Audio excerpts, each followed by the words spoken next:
and welcome to the Hard Questions. I'm Solomon Serwanja. On this episode, I host Professor Frank Asiimwe.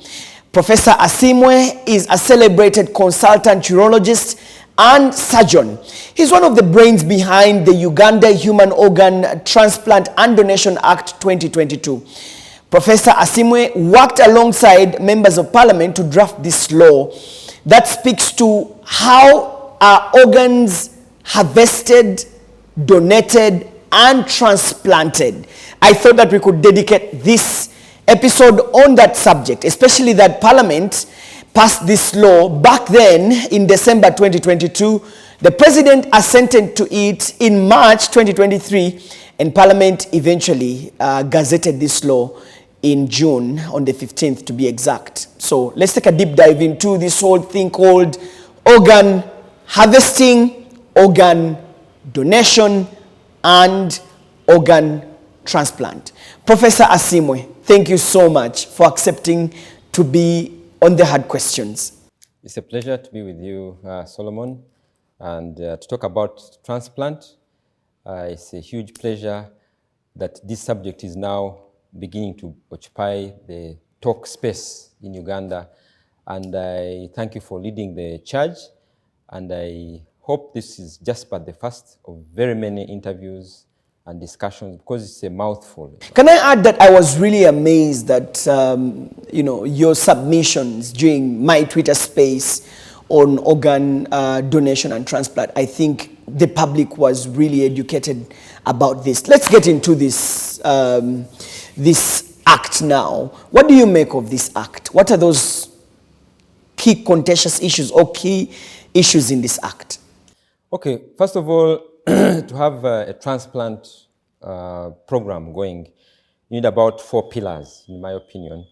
You need skilled surgeons or medical teams, because it's not just surgeons, it is surgeons, anesthesiologists, intensivists, nephrologists, nurses, technicians, laboratory persons. So you need a skilled team. You need an accredited transplant center or a transplant unit. That must be there.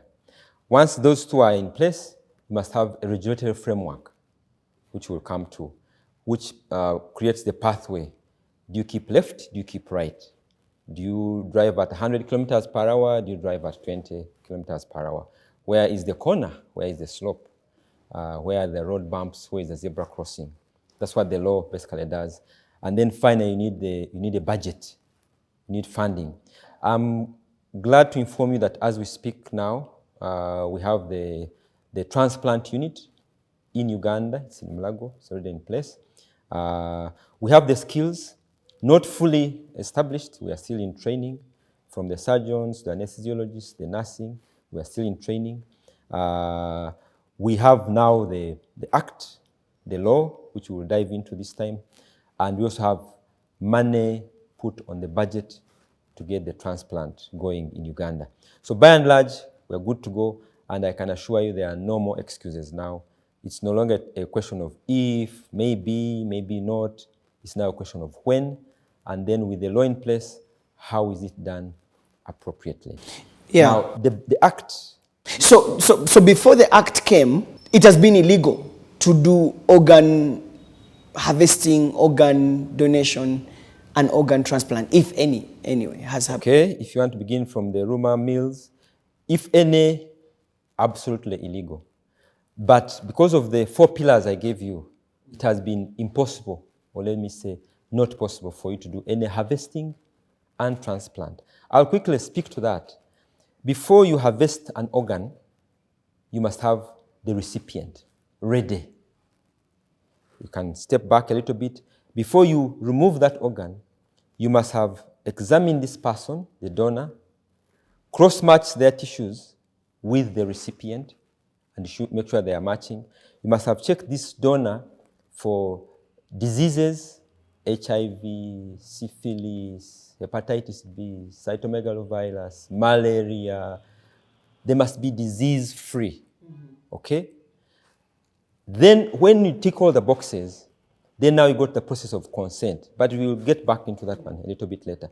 But now, if this person's organs are matching this recipient, then the donor and the recipient must be in theater at the same time, so that when you harvest this organ, you can put it in this patient immediately for optimal outcome. In transplant surgery, we've got what we call ischemic time. There's only a limited amount of time that an organ can spend when it is not connected to a blood supply. So before you detach the kidney, let's use the kidney as an example, from the donor, you must have the recipient already opened, because at the very best, you should have 30 minutes from the time you clamp and then unclamp. Now, between the clamping and unclamping, you've got to detach it, prepare it, flush it, then give it to the transplant doctor to stitch it back. And that's a long process. For best outcome, you have 30 minutes. In the center where I trained, they were hitting it at 25, 26 minutes. Then the next best option is 1 hour. Okay? If you have a rookie, someone is, there was a bit of difficult, you want to do it within an hour. Once you begin failing to do it within an hour, the quality of what you're transplanting has deteriorated. Not that it will not work, but what you're giving now has begun deteriorating. Then if you think you are actually going to preserve, because now what I'm talking about for optimal purposes, you're not trying to preserve. You're just shaving off a few extra tissues, washing it out, and there's a technical way in which we wash it, we perfuse it, we flush out this person's blood, and we get it from being pink to being white. You put it in ice, and then you transplant it. So that is the most optimal. Now, should you begin engaging in the process of preservation, that means you are planning to do it beyond 1 hour. Even then, you have a window of, at the very most, 24 hours. At the very best, 8 hours. And now the chemicals which you use to preserve, the techniques in which you transport it begin to matter. Are you subjecting it to X-rays? For instance, people have been talking about getting it and taking it to another country. That means you're going to take it through airport X-rays. If you're going to subject it to X-rays, varying temperatures, it means you may succeed, for argument's sake, in getting this organ there, but the things that you have subjected this organ to make it almost useless. That if on the other end of the bargain, you have got a paying customer, a loaded customer who has given you $10,000 US, 20,000, 50,000, as people like romanticizing it, you're giving them rubbish. In 6 months, that organ is likely to have failed, and if that person is rich and connected, he's going to come for the neck of the surgeon who gave him the rubbish organ. So I'm painting this picture to make you realize that organ trafficking is extremely difficult because the organ, the product, the merchandise is very delicate to deliver it with maximum benefit. And if I can finish off that subject, the only thing there for which the traffickists do is to traffic the actual human. Okay? They're taking you as a house girl, they're taking you as a friend, they're taking you for a job, and while you're there, they now tissue match you with a possible donor. While you're there, they walk into the theater, maybe they have hijacked you, you are under their control, and then they can obtain these 20, 30 minutes, 1 hour, but you are there. But to actually traffic an organ and get it to a destination which is beyond a border is very difficult. To conclude that, but once we begin transplanting in Uganda, then the possibility of illicit organ trade is very possible. Because now it means, for argument's sake, Mulago can transplant, Chibuli can transplant, IHK can transplant, and so on and so forth. So getting an organ in old Kampala and taking it to Chibuli still can meet the 1 hour criteria. And that's where this bill comes in. Because the punitive measures include, if I can conclude on that, one, the person who has received an illicit organ. Doug, can I just hold you there? Because it's important that we go step by step. So this law speaks to who donates, how the process should be done, what are the certified centers, who is qualified to do it in detail. So I would love us to walk step by step up to the tail end of it. Let's start with, what does the law speak to for a donor, or for someone to actually say, I am donating my organ? In India, people just go and they sell their organs. There are several reports that have been published on that I think the last time I checked, it was about 1.2 million people in India have sold like their part of their organs, like kidney or something. But speak to us from the initial place that, look, I want to donate my organ. Let's start there as we go step by step. Okay, let me, I hear your question. Let me answer it this way. Let me first paint for you the bigger picture, then we zero in. Yeah. The bigger picture, we must talk about the two types of transplants. There's the living donor program and what we call the cadaveric donor program, or the deceased donor program. In the living donor program, it means I need a kidney and Solomon is offering me a kidney. It means my organ has failed, my kidneys have failed, I am on dialysis, and I've been asked to look for donors, and now I've come up with Solomon. In that instance, for best outcome, and I must keep emphasizing that, Solomon needs to be my blood relative. Blood relative. Blood relative. We've got three categories of donors. Living donors, I'll stick the living donors, then we'll go to the cadaveric. They are what we call the first degree relatives. Then there's the second degree relatives, and then the third degree donors. So first degree donors, second degree donors, third degree. First degree is either for siblings, and with this DNA talk, preferably one same mother. If it is just father, you can't be sure. It must be same mother. You must be sure they suckled the same breast as you did. You must be sure it is your same mother who was pregnant with them. That is an absolute tick. So sibling, parent, and preferably your mother, because father may have just been a housekeeper. But for medical legal purposes, we accept father. And children, your own children. And that's where the conversation begins coming in. Are you sure these are your children? So if you are the woman who needs a kidney, you are safe because you are sure who are your children. If you are the father who needs kidneys, you may need to do a DNA. You may be pleasantly or unpleasantly surprised that your potential donors are not your children. Are not your children. So that's why it begins making a lot of sense. And why do we want relatives?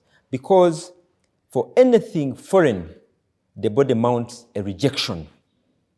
So to minimize that rejection, there must be a degree of relation. The more unrelated you are, the higher the rejection. Now, again, let's step back and talk about how rejection is handled. Rejection is handled by giving anti-rejection medication. So it is true you can get an organ from a non-relative, but it means you're going to be given higher anti-rejection medication, and therefore the possibility of your organ failing is much higher.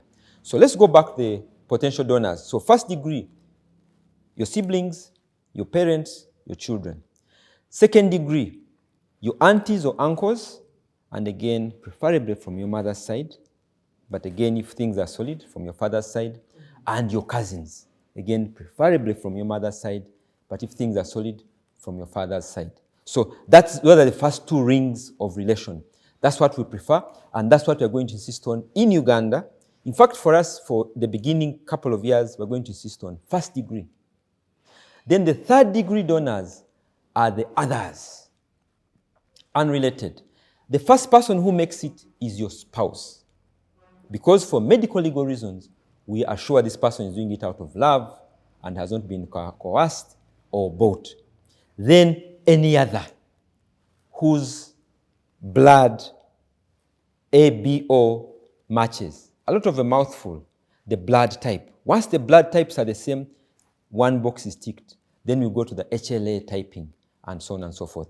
Now, the unrelated are the ones who mostly dominate the cadaveric. Now, allow me to move slowly to the cadaveric, then I come back to this one. The cadaveric program, these are the dead donors. But in transplant, we redefine what death is. There are two types of death. There is the brain death and the cardiogenic death. Brain death, it means he's unconscious and some of the functions are gone. The first function which goes is respiration. You can't breathe on your own. That's why you find people in the ICU with tubes. The machine is literally breathing for you. The others are reflexes and whatever. You can't close your eyes or blink. Those are gone. But your heart is still beating. So that is the category of people who can donate. The second category, living donors, then the brain dead. Now, when you step back to the medical legal transplant requirements, this brain dead person must have expressly consented that if I die and my organs can be used for transplant, please go ahead and harvest them. It must be in their passport, in their national ID, and in their driver's license, and the relations must be aware of that consent. So basically, that person has to consent. Yes. So at that time, how do you find that consent? It must be available. You must not be looking for it. It should get into my records, national records, ID, passport. It must not driving license. It must not be a secret. The only secret which remains is who matches my organs. That must never be divulged. There must never be a process where the people who have said, if I die, take my organs, where they are typed to the potential recipients. Wow. But it must be clear knowledge to the person, to the next of kin, that this person consented. And because they consented, they must have talked about it. So by the time they walk into the ICU, the relatives should be happily saying, oh, by the way, Frank consented. Even to be, if they can work, have them. Let's talk about the other cadaveric deaths you're saying. We've had that when people die, like accidents. Like, let's imagine there's an accident and someone's head has been crushed. Immediately, can that organ, if you consented, be harvested and it's given to someone else? Immediately. Like, you know, there's these casualties, death has just happened. The heart can still serve the purpose. It's just the head that has been crushed. We've also had people who, well, again, many of these are rumors that they, get your organs out when they're doing post-mortem and they just fill up your body with cotton and sew you back and, talk to me about that part of, the other part of the cadaveric. Very interesting conversation. You are a typical Ugandan. And yes. If I can answer your questions, I will have spoken the typical Ugandan. In transplant, we try to eliminate this immediately thing. There is no emergency in transplant. If you find that someone got an accident yesterday and lo and behold, their organs have been extracted, that is an illegal. That is smelling of illegality. This person should be on life support. And you can spend on life support even a whole year, even 2 years. The process must work step by step, process by process. The team in care must do everything to revive your life. The team in care must painfully and over time come to the conclusion that you are brain dead irreversibly. It must not be an overnight thing. It must take days. Okay? We'll speak to some few changes there. But there must be no hurry. So someone gets an accident, you put him in the ICU, you intubate him, you are ventilating. So what's the hurry? If the heart is still beating, why do you want to end their life, technically? So now let's talk about if the person is declared brain dead. So the team in care, which must have no role in the transplant process, must first give their reasons why they think this person is brain dead. Proper medical, because we do it every day. This is not new. We do it every day. We come and say, from our assessment, ABC, this person is brain dead. You ask the family, should we switch off the equipment or should we continue? And usually give them time. There is no hurry. The family usually goes, seeks second opinion, calls the other judge, calls this uncle, calls the children. They caucus. It can take a day, 2 days, 3 days.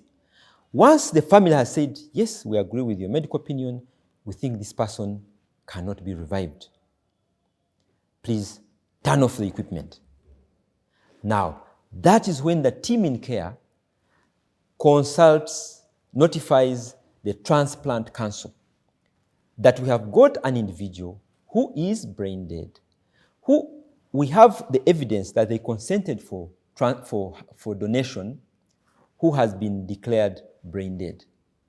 The council then sends independent assessors, and this is a neurosurgeon, a neurophysician, an intensivist, and I've forgotten the other person. 3 of these 4, who must also have no role in the transplant process. They come and independently confirm. Again, no hurry. The council can be told today, and they come tomorrow or the day after, because this person is on life support. Now, once this team has come and confirmed that this person, yes, is brain dead, they notify the council again. Once the council has been notified, now this is the second notification, then the council okays for the harvest of the organs. And remember, this must be a person who is in an ICU in a center accredited for harvest and transplant. It cannot be in any ICU anywhere. So this ICU, this hospital, must have been accredited. And this accreditation is annual. At the end of the year, in December 31st, license is revoked, you must reapply. So they also have a stake to keep their game going. So after these 2 notifications and the team has been okayed, that's when now the transplant team walks in, speaks to the relatives that so-and-so is brain dead. We've had 2 confirmations. Probably they may be aware that that has been going on. This person consented. We now like to proceed with the harvest. Now, the legality is the family just has to give a nod. They don't do any consenting. Because the consenting was done by the person themselves. Yeah. Now, at that time, that's when the cross-match is done. By that time, in 5 years' time, you're going to have potential recipients all in the computer. That's when tissues are drawn, blood is drawn from this patient in the ICU, matched with the 100 or the 300 people, and then they say, okay, we've got a match here, we've got a match here, we've got a match here. Because this one person has got 2 corneas, have got 1 heart, has got 2 lungs, kidneys, has got 1 liver, has got 2 kidneys, has got a pancreas, has got bone marrow, has got skin, has got... all those can be harvested. Can be harvested. And given to different people. And will be harvested. So theoretically, he can save 11 lives. Actually, I'm recently informed that the cornea, 1 cornea can go for 2 people. So 2 corneas is 4 people. So that's an extra 3. So about 15 people can benefit from this 1 person. Now, let me just pause there and now speak to the post-mortem issue. Post-mortem has always been done. Actually, according to the laws of the nation, it is mandatory for 2 big reasons. 1, to confirm what killed this person. Maybe there was foul play, but even if there was no foul play, what disease? Okay, to advance medical science, to document the prevalence of diseases in the country.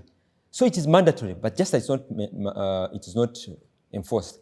But also for the family's sake, if your person has died, you'd want to know, did they have heart disease? They may have actually have died of a gunshot.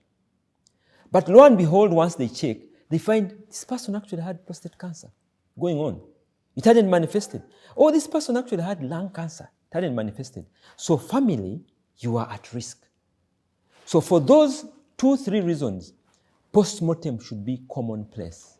Now, to come to what you're saying, yes, once post-mortem is going to be done, you see me putting on a nice tie, the incision begins from just down here. Yeah. All the way. Okay? The incision is cut through the hairline, behind the hairline. This is pushed down, this is pushed up. The scalp is removed like a kofia of Muslims, put aside. The brain is removed. The tongue, the esophagus, the trachea, the lungs, the heart, everything comes out. That is standard post-mortem. They remove everything. That is post-mortem. This is a person who is already dead. Yes. Dead. Yes. The brain is dead and the heart has stopped. Okay? I am painting to show you how valuable it is for if these organs could save a life, how useless they are to the person being buried or their relatives. So once a postmortem is going to be done, not for transplant purposes, but a standard postmortem, all organs are removed, examined, we call it gross anatomy, recorded, it was pink, it was brown, it had no injury, they are weighed, the liver was 3 kilograms, the heart was half a kilo, the brain was 2 kilograms. It is chopped, so that you look on the inside, you record, and then sampled slices, like slices of bread, are removed, taken for pathological. These organs are never put back in these persons. Never. If you do a postmortem, you just bring back the sarnia of the scalp, put it on top, put back the hair, the skin, suture behind the hairline so that the face remains well. You suture, yes, you put cotton. You will have given formalin, you put cotton, fill the chest, fill the abdomen, and you send the body for burial or for incineration, depending on your religion. I'm painting this picture to show you that in developed countries, it is of no use for you to hang on to your organs if you're going to be buried. If you believe at resurrection, I might resurrect and I have no heart and I fail to resurrect, no. There is no one who gets a postmortem that remains with any of their organs. So, if those organs could save 11 lives, 12 lives, 15 lives, why do you want to be buried empty? Or even if you're buried with them, they will rot. Why they could save these lives? And these lives could actually be you, or your relative, or your friend, or your friend's friend, or your neighbor, or anyone. If your relative's organs save one life today, someone else's relatives organs could actually save your life. So we want to begin teaching people that if you die, dead, brain dead, cardiogenic death, your organs are no longer useful. So if at any one point they can save a life, it's better you donate them. Doc, let's talk about the issue of the people who are going to get the now you've talked about the donors. How about the people, the recipients? Is there a criteria that is followed on first come, first serve? Do they have to come up with a list in the system? You know, who gets the first? In case, for example, you've said, you know, Asiimwe is brain dead and he has a heart. You know, is there a queue or, you know, it can be chosen at random? Okay, I know and I think that's also in the law. Yeah? Yes, it's in the law. I know the public excitement is mostly about that. But let me quickly interject and add that is going to happen 5 years after we have started. Okay. Right now, we're going to be dealing with living donors. I need an organ, I come up with Solomon, and he's my brother. So there's no one struggling for Solomon's organ. But let me speak to that. When we are up and running, we are going to establish systems. And we're not going to reinvent wheels. In countries where the cadaveric program is taking place, the developed nations, there is a waiting list for the recipients. Okay?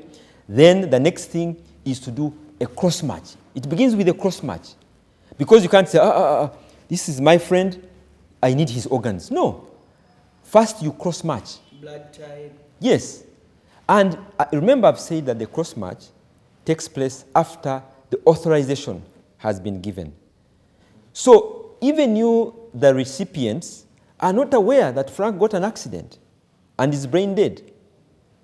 Okay, you may actually be aware, but first the system has got cross-match.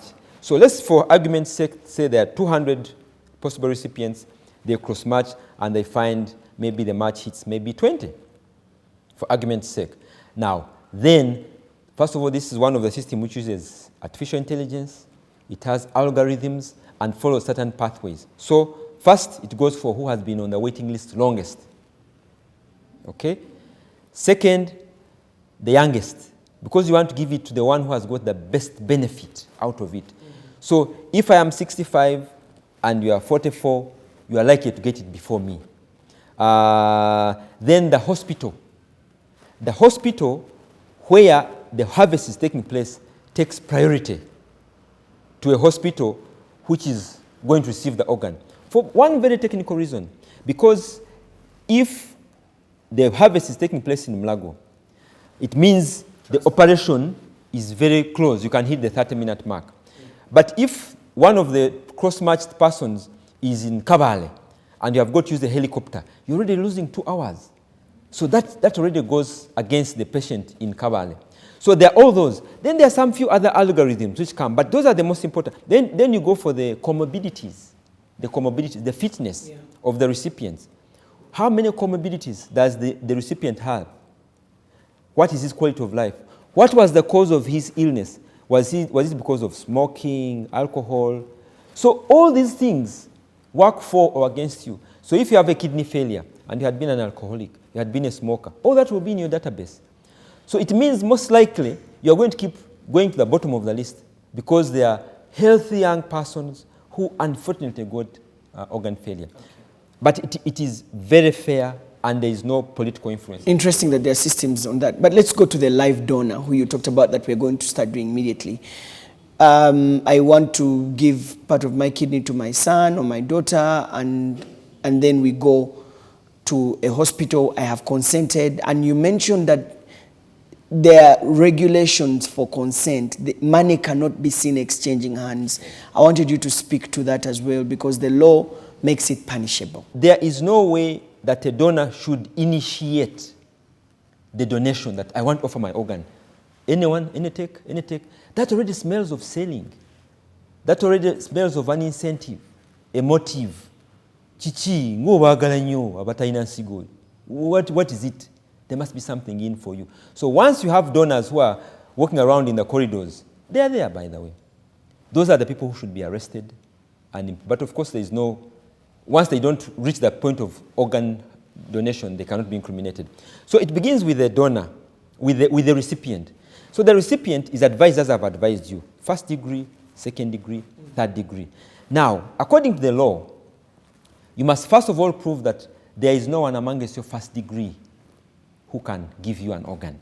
So your children are either too young, because you must be 18 and above, or they are sick, something like that. Or they are not willing. Or they are not willing, yes. And they must swear an affidavit that they are not willing. Hey. Yes. It's not that sagara. You must prove to the council that they are not willing.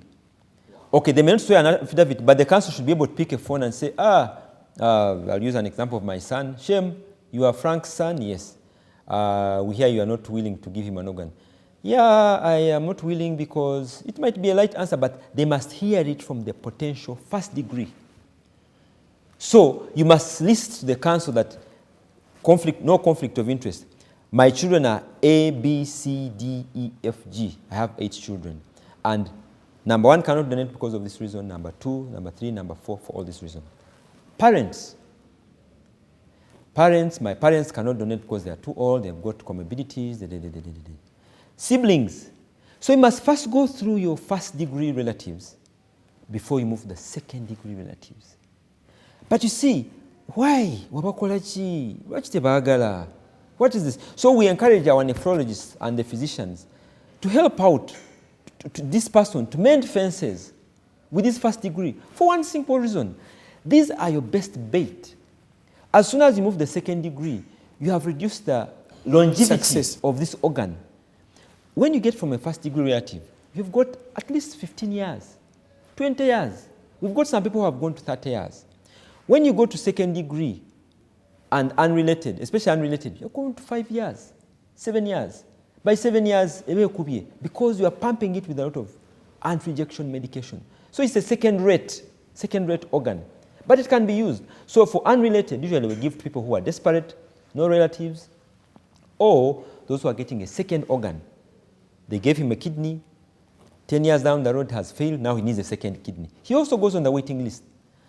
Then when you've satisfied all these, you can give him an organ. So you must prove that this person not only is related to you, but they have not been coerced, they have not been bribed or paid.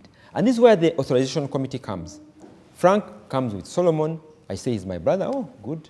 Yanzirako is our 3rd born. I'm the 1st born. So they take us in a separate room. There's Solomon. So Frank Omanyoti. Oh, he's my brother. Oh, he's your brother number what? I am number 2. Oh, what's the wife's name? Should there be a discrepancy in that information? Should the committee be convinced that Chirabika, there is something that is not right? Yeah, not right. They cancel the authorization. And once that transplant has not been authorized, it cannot happen. Should it happen and comes the knowledge of the council, the hospital which carried it out, closed. The surgeon who carries it out, imprisoned for, I think, 12 years, license revoked for 5 years, and 2 billion Ugandan shillings for carrying out an illegal transplant. So you see the stakes. Why not wait for a right surgeon, a right patient, and carry out a proper transplant? So it must be authorized. Then now the workup goes. They do an anatomy check to see, does your kidney have 2 veins, or does it have 2 arteries, blah, blah, blah, blah, and all that is done. Thanks, Doc. We are now in the theater, and there must be specialized theaters and centers where organ harvesting and donation takes place, and that is also detailed in the law. What are the criteria that is seen to register a hospital to carry out organ harvesting and transplant? Okay, thank you very much. This is also very important, and I'm glad you've mentioned hospital. It must be a full-fledged standalone hospital to begin with, preferably not set up for the sake of transplant. I mean, you've been doing other things, treating diarrhea, malaria, delivering mothers, treating accident victims. You've got a full-fledged laboratory, you've got transfusion services, you've got an ambulance. So it must be a hospital which is up and running, and then wants to include these services into their services. So the first thing they check is they also look into the motivation.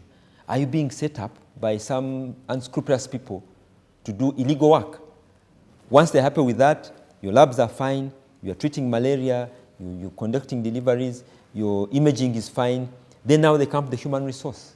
Because you must apply for a particular organ. You cannot say we want to be a transplant center for everything. No, you must be accredited for each organ individually. Wow, so if you want to do a heart transplant, it must be accredited.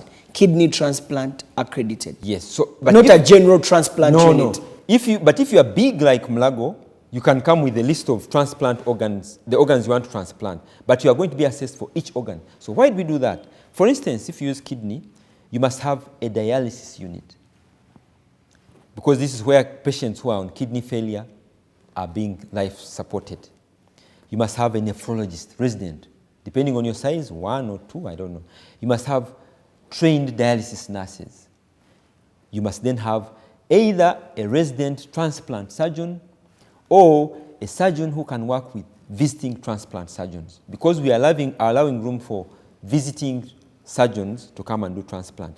But they must not come and do the transplant, and then when they walk away, the patient develops a complication and no one can handle it. So this person may be a student, not a student from just student. I mean a student of transplant, like myself. I started my transplant training in 2013. I am not yet fully qualified. Yes, because so far I've participated in 8 transplants, I am yet to finish. So the hospital where I am must be happy that if these people walk away, I can deal with the complication. And there are some few details in there. Then now you go to the actual transplant unit. You must have 2 theaters sitting next to each other. Of course, I've got colleagues who are arguing for certain organs like the bone marrow and whatever, but we're beginning with the solid organs. That's what the picture we want to first paint. So you have 2 theaters next to each other with an adjoining door, so that when they are harvesting, they're actually talking to each other. Because this now literally is one person. Wait, so if you go into the lab, 2 people, the person who is donating and the recipient, yes, and surgery starts at the same time? Yes. It might start slightly differently, but it is going on at the same time. So let me paint for you a picture for harvesting and donation. First of all, that theater must be fumigated and closed the day before. All the clothes that you use must be sterile. Now, in ordinary surgery, it's only the gown, the one we put on, the blue one or the green one, that is sterile. The clothes, the shirt and whatever is not sterile. But for transplant, those clothes must be sterile. So on the day of transplant, also the patient, the recipient and the donor must sleep in that sterile space the previous night. They are not going to walk in that day. They are bathed, they are with the antiseptic, because the biggest killer of post-transplant patients is actually not rejection. It is infection. So the level of infection control must be through the ceiling. It must be that high. Now, usually the patients walk in onto the table at the same time. The timing doesn't have to be like same time. However, by the time the harvesting team is ready to clamp. Now, clamping is when you tie the arteries that supply the organ you're removing. Let's use kidney for that matter. By the time you clamp the renal artery, the team which is going to receive it must have already opened, looked at the vessels, happy with them, and give you a go-ahead. So usually the harvesting team says, are we ready? Can we go ahead and clamp? The other team will say, wait, give us a minute, and you should wait. There is no hurry. And it's a long procedure. To harvest a kidney doesn't take less than 4 hours, sometimes 6 hours. Yes, it's long. So this business is like when they were doing a hernia, they remove the kidney. When they are doing a sense section, those are stories for bars and politicians who want to make political mileage. It does not happen. The skill level required is through the ceiling. The team, you must have very good light, very good anesthesia. Usually you have to have 2 anesthetists. The surgeons, you cannot do it single-handedly. There must be 2 qualified surgeons and probably some resident surgeons and nurses. It's a full team of not less than 8, 6, to do an optimal job. So once the team on the recipient side said, we are ready, and by the time you go to clamp, the nephrologist, this is the person who usually doesn't go to theater, but the one who has been doing dialysis, taking care of this patient, is usually the one who does what we call perfusion. Must now time. Once you clamp, say clapping, boop, they start the clock. Now you have 30 minutes for optimal, or 1 hour. So by that time, the organ is completely free and is basically sitting on the blood vessels. You cut carefully, and hand over to the perfusionist. The perfusionist must flush that organ we've got special fluids which flush out this patient's blood. They basically turn it from pink to white. There is no drop of blood in them. The other surgeon, this person who was doing this, now comes and does a few trimmings. By that time, you will have seen this vein, this artery has this, I need to just trim it like this. The assistant is continuing with the surgery. And the assistant is not a rookie.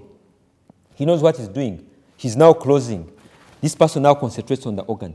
And often, the harvesting surgeon continues with the organ and hands it themselves to the transplant surgeon, and usually joins the transplant surgeon to now anastomose. Usually you begin with a vein, because the vein is the one which takes away the blood. You do the artery, and once the artery is done, clamps off, pop, they stop the clock. We've done it in 20 guys, we've done it in 15, we've done it in 30. Once you do it under 30, you are happy. You've given it the best chance. The best chance. Then usually the team sits and prays and waits for kidney, now is what I'm talking about, for the kidney to begin producing urine. I have got several photos during my training. The team literally sits 1 minute, 2 minutes, 3 minutes, 5. It's usually around about the 5th minute, between the 5th and the 10th minute, that the kidney, now the new kidney, after receiving all the blood from the recipient, begins producing urine. Some, of course, can produce urine immediately. But once it begins producing urine, you are happy. You know the anastomosis is good, the perfusion is now good, it is producing urine. Then you go ahead now, anastomose the ureter to the bladder. Then again, you have to monitor for urine output that side, and then you begin closing. And that process doesn't take anything less than 8 hours. Standing? Yes, standing on the 2 patients. So there is no way you can secretly, in a country which has no transplant program, secretly do this again and again and again to make it a viable trade. That's why these whole stories they're talking about are just hot air. There's no way you can pull that one off alone.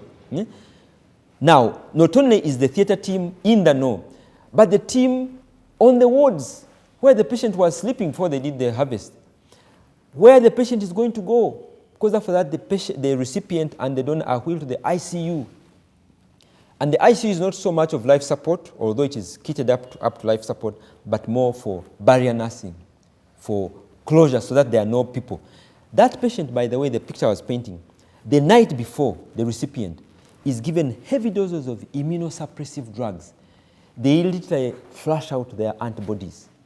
They walk into the theater when they are as fragile, the immunity is as fragile as that of a newborn baby. To maximize or to minimize the rejection, to maximize the chances of this thing not being rejected. And immediately on table, they are given more anti-rejection medicine. So by the time the recipient walks out of the theater, is wheeled to the ICU, they are completely immunosuppressed. Then slowly over the next 24 hours, 48 hours, the immunosuppression is lessened. They must remain in that room for almost a week. No visitors. The nurses who come to attend to them, once they walk in, they can't walk out. Once they walk out, they can't walk back. Once your shift is over, you walk away. The new one comes, changes clothes, goes in, and sits there. Their food must be there, everything must be there. So it's a process. Very delicate process that cannot be done in any back of the house kind of thing, and must be regulated. Does this give you hope that Uganda could now grow its harvesting, donation, and transplant medicine with this law in place, and we could interest investors to set up such units here instead of having to go abroad? Do you have any hope? We don't need big investors. We are capable of doing it. If government gives us the money that we need, it's not a cheap procedure. Those drugs, that manpower, that equipment is not cheap at all. Out there, about 25,000, 20,000 USD. In Uganda, we hope to be about 10,000, 12,000 USD per case. We don't need big investors. Those investors come with ulterior motives. They have interests of their countries. So, Prof, you want government to take this, yes, take this up, establish these centers, invest there? Government needs to just do two things. One, regulate what it has done. So it needs to operationalize this act, set up the council, accredit hospitals, and monitor. It can run one center, Mulago, that would be enough. Okay, they can also get excited and do other centers like the regional referrals, blah, blah, blah. But I know government will run out of steam. But if you set up a strong regulatory body monitoring, and then license the already existing hospitals, IHK, Nakasero, Novik, Case, Chivuli, Lubaga, they will pull it off. So government in its bureaucracy cannot successfully run a transplant program in a massive scale. That's the bottom line truth, and it's just my opinion. But government can monitor, accredit, and monitor, and ask for returns, and authorize. If we have authorized 4 transplants, but you're telling us there are 5, where is this 5th one? What were the circumstances? How come? We are closing you. Who did it? We are locking you up. You'll go to court from prison. That's what it will be. First thing, they will lock you up. Yes, you are guilty until proven otherwise, but you first go in, then you can come out on remand and explain. This transplant was unauthorized. It was declined. How come it took place? The recipient themselves, they will go into prison. The donor, if that transplant, the donation was disallowed, but for some reason it went ahead, the donor will go in and can be given bail and Kubitebia from inside. Let's talk about human resource. The people you are talking about, the surgeons, the urologists, all these people, you've talked about a team of about between 8 to 10 people.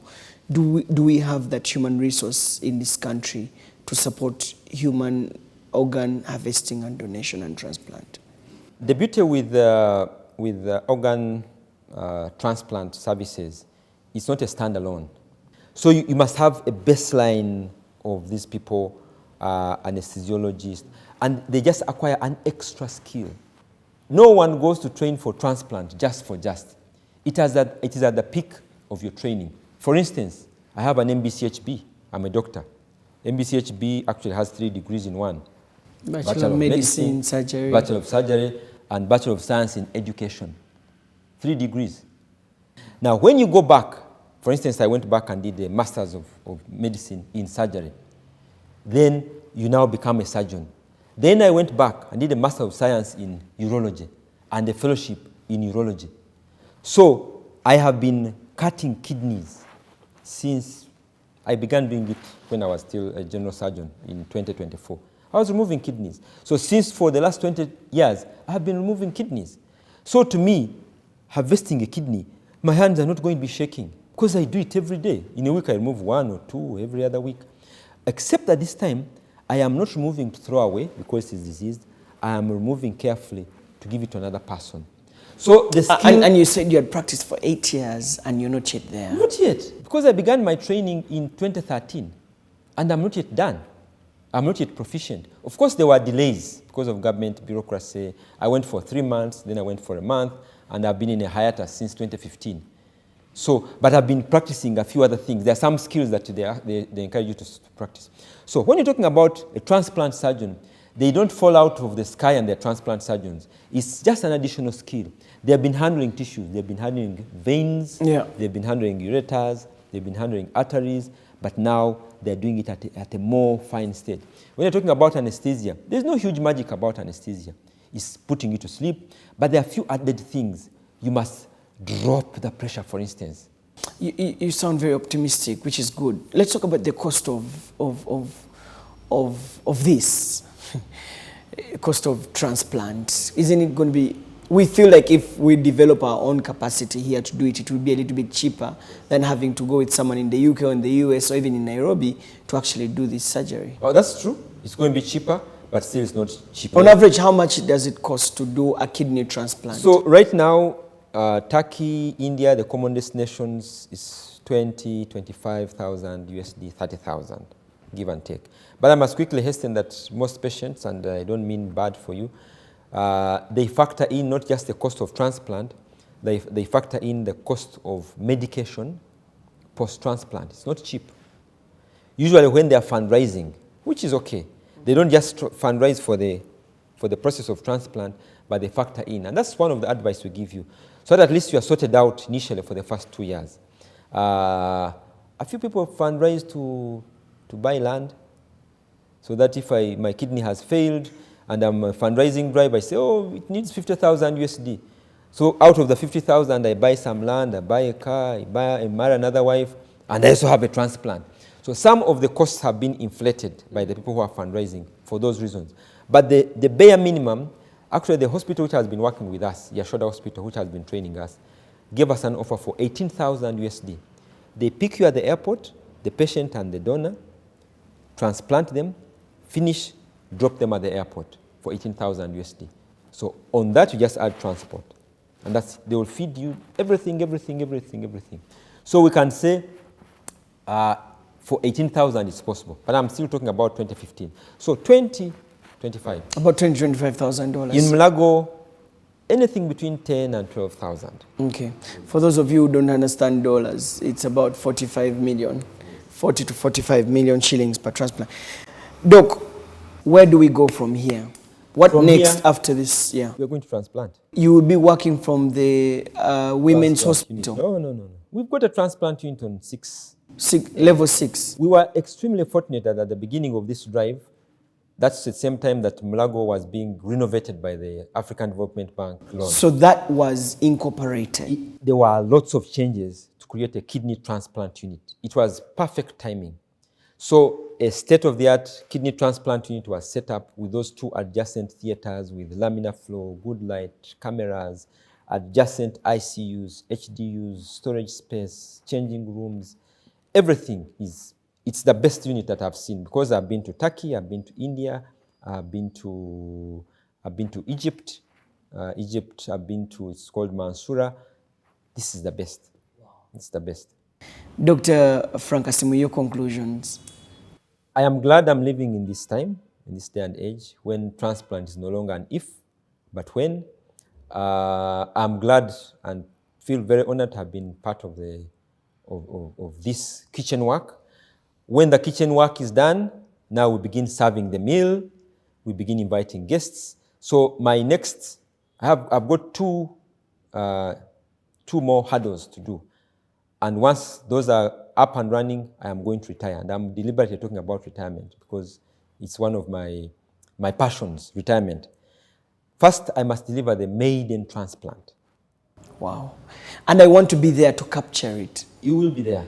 Professor Frank Asiimwe, thank you very much for speaking to us. You're most welcome. All right, I've been speaking to Professor Frank Asiimwe, who is a consultant urologist and also surgeon, about organ harvesting, organ donation, and organ transplant. It's quite a time for us as a country to celebrate about this, especially that the national referral, the national hospital, Mulago Hospital, will be having its maiden surgery, and I'm really looking forward to it, donation and transplant. Hopefully we'll be there to capture it live for you. I'm Solomon Serwanya, and this episode has been special. It really has been more of listening and learning, so I hope you enjoyed it. From the entire team here, thanks for watching.